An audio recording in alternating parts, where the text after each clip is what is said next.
I started off by toasting 1.5 cups of mung beans in a 300-degree oven for right around 15 minutes. After which I ground it up and I added 1 cup of that along with some ground almonds and also some confectioner's sugar into the bowl. And I'm just mixing it around until it's nice and homogenized because these cookies need that.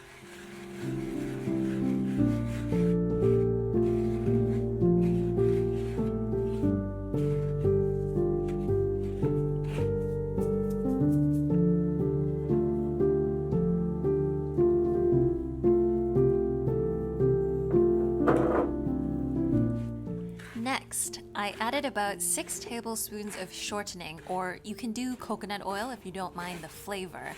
And it may be better to do this with gloves or with a fork, but you just want to get it to a nice crumbly stage like you would for a short crust cookie.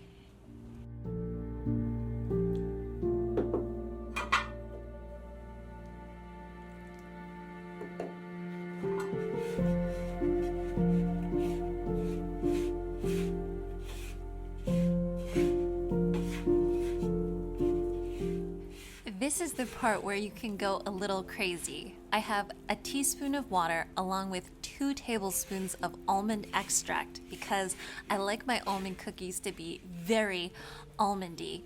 And you just want to squish the dough in your hands and just make sure that it sticks together. Some people like their cookies a little bit more crumbly, but the more crumbly it is, the more difficult it is for this next stage.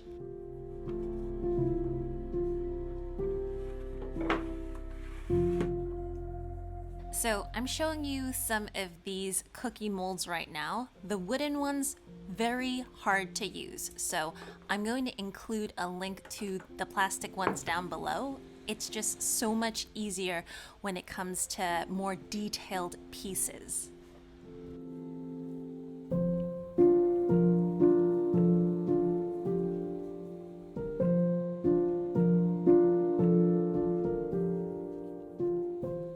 Next, I'm going to divide the cookie dough into 10 equal balls, but that really depends on how big or small your molds are. Typically, I want the cookies to be about 3/4 of an inch in depth. And when you are making the balls like this, it is actually a good idea to just work it and squish it into your hands because the heat from that melts the fat in the cookies and it gets them less crumbly. So it will make it easier again for when you put it into the molds.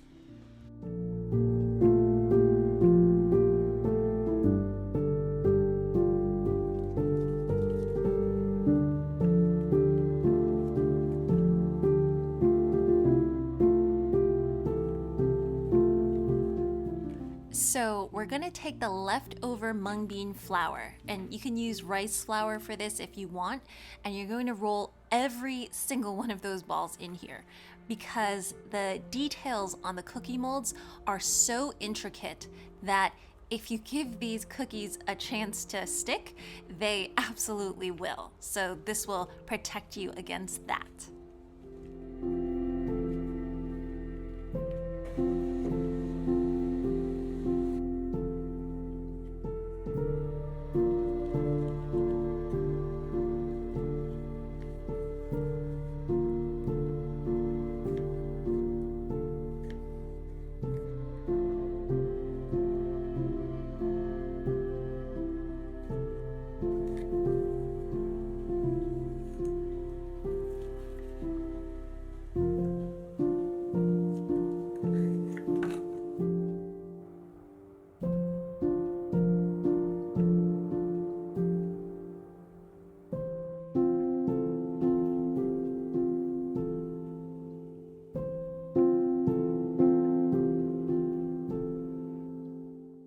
So these cookies go into a 300-degree Fahrenheit oven for 25 minutes.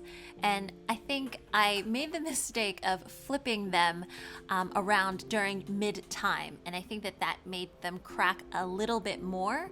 So a tip from me to you is to just keep them in there. They will be fine. And make sure to let them rest for at least 30 minutes so that they can harden once they get out of the oven.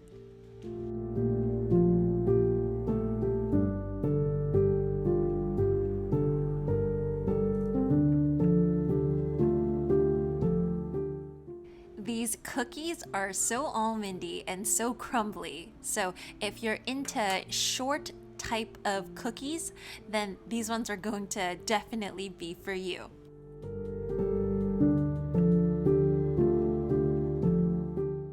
Anyways, I hope you all have enjoyed this recipe, and happy Mid-Autumn Festival to you all. As usual, if you want to see more recipes like this, please remember to hit that like and subscribe button, and I will see you guys all again next time. Bye!